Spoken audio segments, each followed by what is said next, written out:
Hey everyone! Today, I'll show you how to download and install FFmpeg on Windows 11.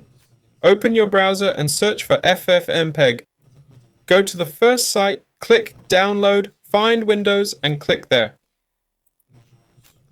Choose the full version. Click and wait for it to download. After downloading, open the file location. We need to unpack it. I'll create a folder and name it 1. I'll move the file here and unpack it using WinRAR.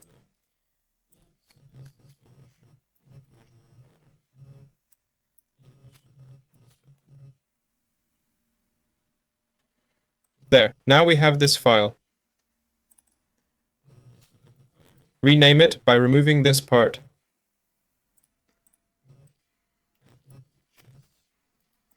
Done. Now copy it.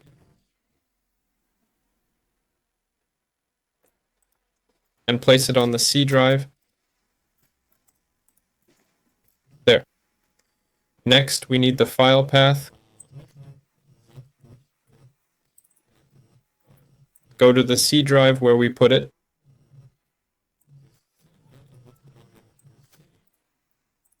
This is the path to it.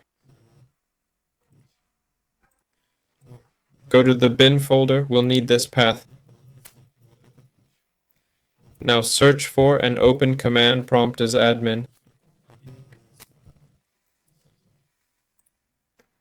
Here.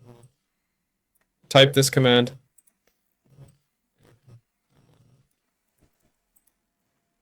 There. Now add the path to our file.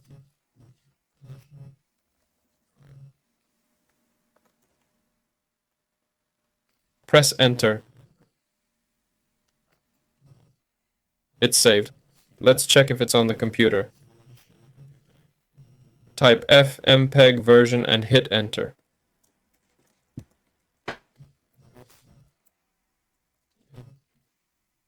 Oops, I misspelled it. I'll open the FFmpeg command line. There you go. That's all for now. Thanks for watching. Like and subscribe to the channel. See you next time.